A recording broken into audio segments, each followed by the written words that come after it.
Hello and welcome. Every once in a while, a rare opportunity comes along and you just get to sort of enjoy it. The other day, my parents were over and after dinner, I invited my dad to test the motion system. I'd drive in an F1 car around the Nürburgring until he got bored of it and then we would switch to something else. After I set him up and he was lapping, I logged into the second sim to join him. My short list of things that I wanted to do before I die got a little bit shorter that day.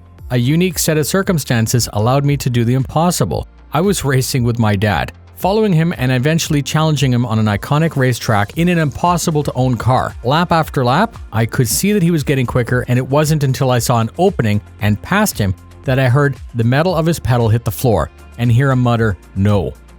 His engine dropped a gear and his car shot forward. With that sound, I heard my dad say, "Not on my watch," and the race was finally on. I've been waiting since April of this year to take delivery and test the Qubic QS S25 6 degree of freedom motion platform. It arrived about 7 months later, and it's clearly a significant addition to the studio. This is now the second Qubic motion system, and that lets me have a unique opportunity to do some comparative A to B testing. I have a rare opportunity to share with you because I don't have to guess how different they are, because I can simply tell you. I've also been inviting friends over to test both. This video should be seen as a summary of many months of feedback and observations from a wide range of user levels. The channel's known for no bullshit, and I have covered the theory and tangible training benefits, the things that Sims cannot recreate, and some negatives in a previous video, which is linked up for you right now. If you have not seen it, may I ask you to go watch it first as a preamble. It's not fully required, but it does cover in greater detail some of the things that I'm going to speak about here. Videos like this are a huge monetary investment, plus it takes time to research, script, and photograph and produce. The video is not sponsored at all, and I have absolutely no affiliation with Qubic Systems, without any discount. I got the real customer experience, and with that out of the way, I'm going to cover technical information soon, but the video should start with why I wanted such a piece of equipment like this, what I was trying to achieve with it, and had it fully satisfied my expectations. I'm a big fan of Sim, and I wanted Sim at this level in my studio. We should begin with driving. Driving is fully tactile because you're in contact with the surface for the majority of the time. It's as much about feeling as it is about sight and sound. You hold and feel the wheel. From the feeling, you get critical feedback from force feedback systems. The feedback tells you about the car and how much you can push it. If you feel this, and your opponent can't, it's to your advantage, but it's also about immersion. Adding appropriate motion is simply adding more feeling.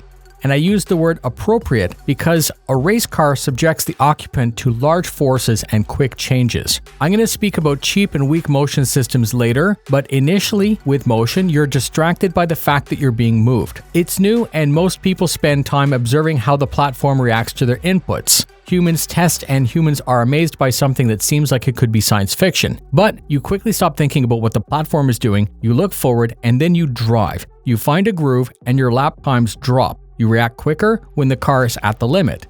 I figured that motion would be detrimental to my lap times and my ability to be precise. If two drivers were racing on two different systems, one is static and one is being moved, you would make an assumption that the additional motion would hurt lap times, and initially, for a short time, this might be true. The driver will have to invest a short period of time to understand what the sim is telling them. Initially, you struggle to be competitive, just like before. Once you put down a couple laps, you become familiar with what the correct feedback is. You can exploit the extra senses and are able to perform despite being in motion. This early warning is strong, even if there's a little bit of lag, but when the motion is sharp, crisp, and accurate, it's rock solid. As I said, cheap motion is, in my opinion, worse than no motion at all. Conveying the gravity of the situation or the finer super details of the road texture requires a high-performance system. To convey how the tire is interacting with the road, on dirt, in the rain, on pavement, drifting, or even flying through the air requires speed, power, and a system that can actually be violent.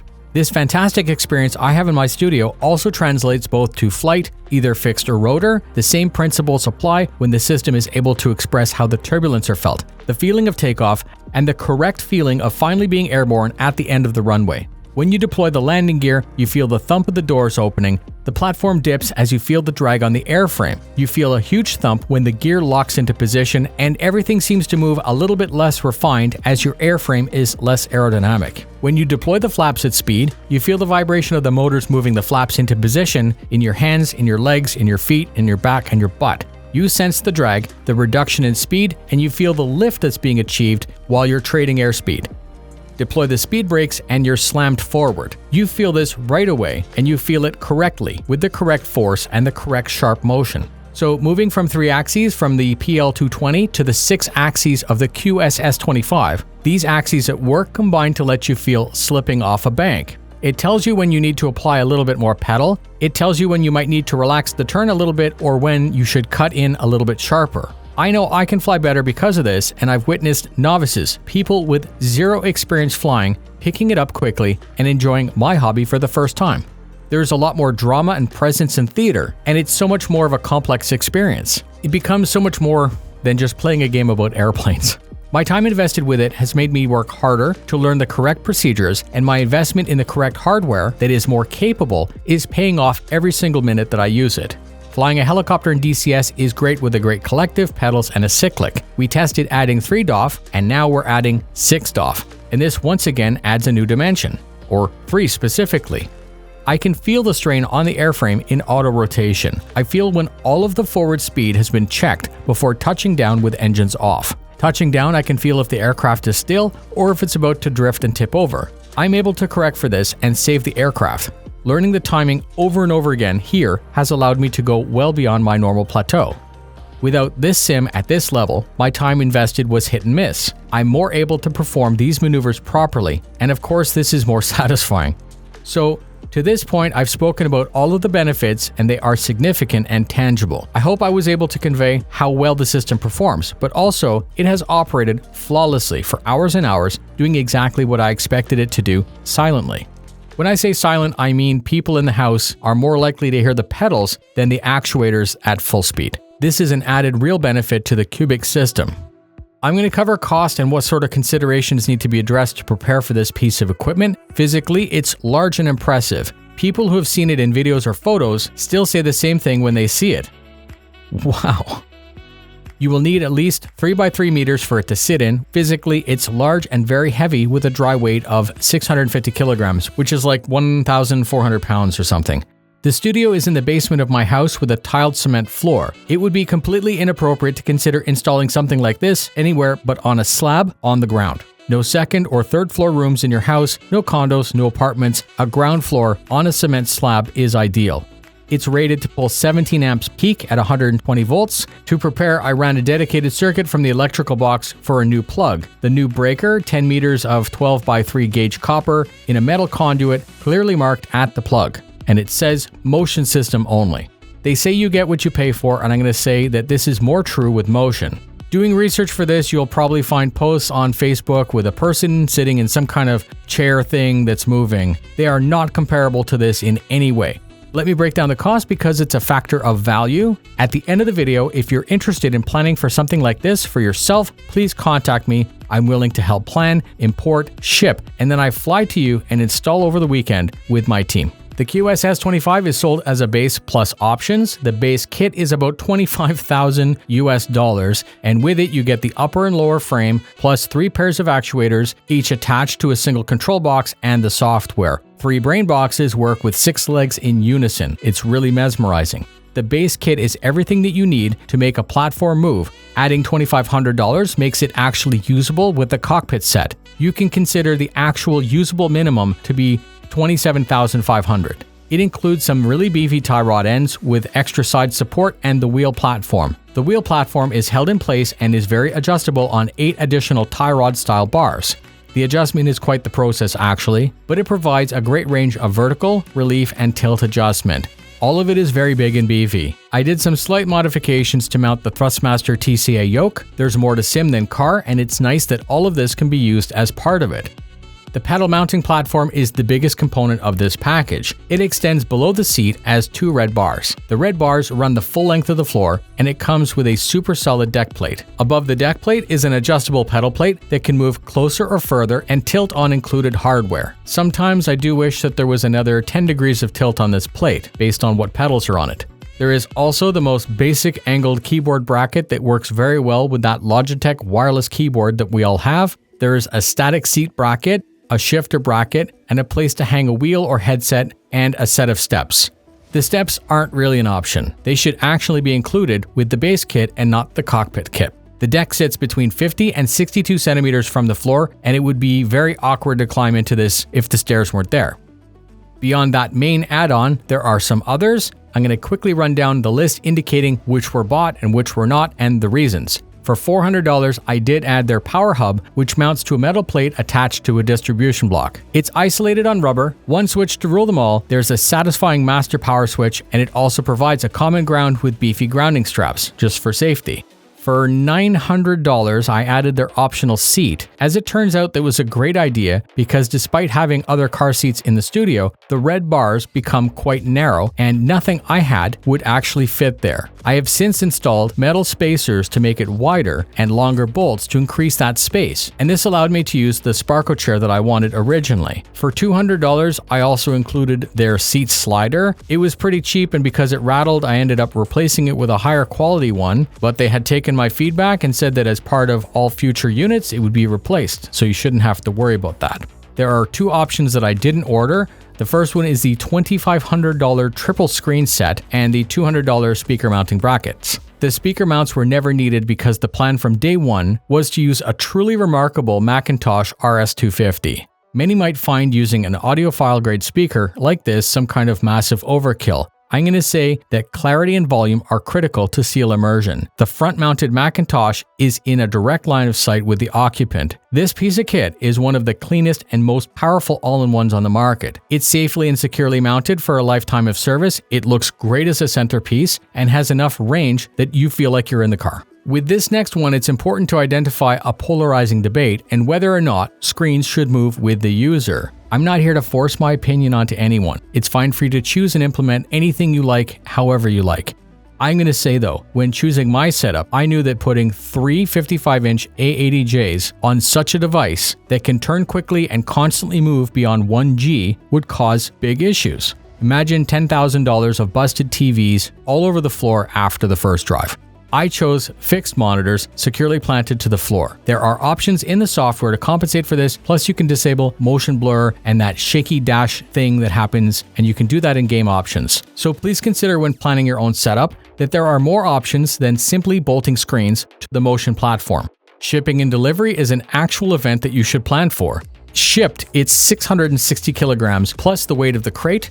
The box was 2 by 2 by 2 meters. Everything was packed safe and things made it despite some superficial damage to the crate. The crate is there to get your parts to you safe, and mine did exactly what it was supposed to do. Unscrewing the top frees up the first section. The parts are all laid out and separated in that space. By removing the first shelf, you have the base plate floor panels and some more smaller parts. By removing the second shelf, you have the rest of the base plate. The lowest section is large and contains the 6 actuators, 3 control boxes, the upper frame, which is mostly assembled, and the chairs packed in there as well. I was able to carry all of the items myself except for the actuators and the upper frame. With some help from my friend Kyle, we were able to negotiate the stairs without needing to disassemble the upper frame. And please note, the house has a 90-degree bend halfway down, so it is possible.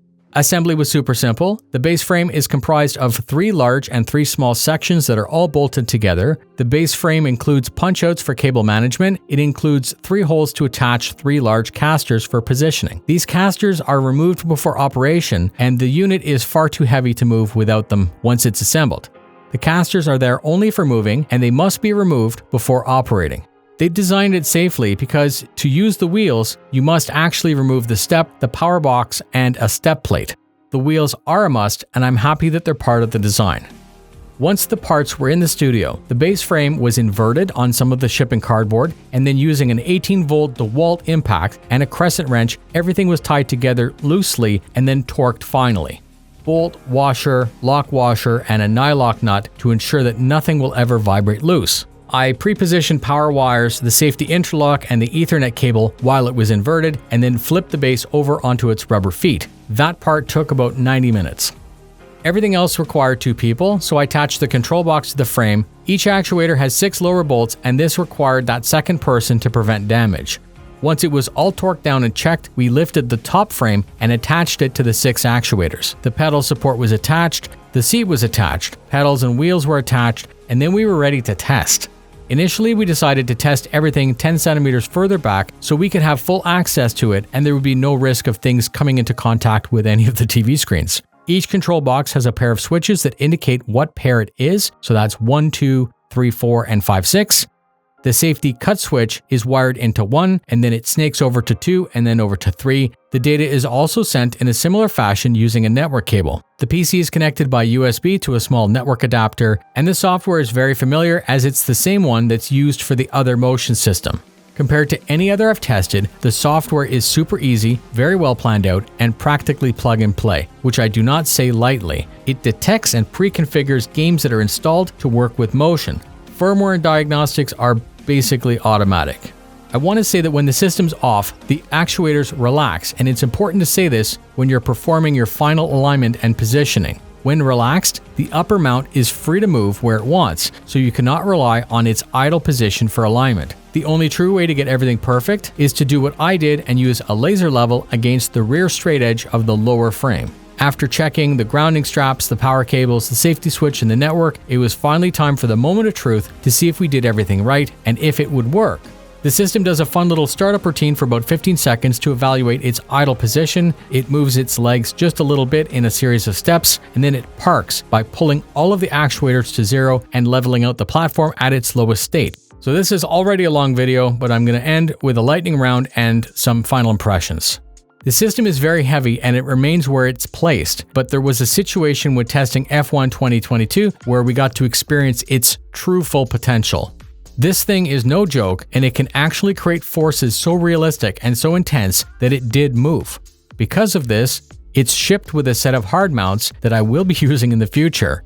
After drilling holes into cement, I will be securing the entire platform with lag bolts into the floor.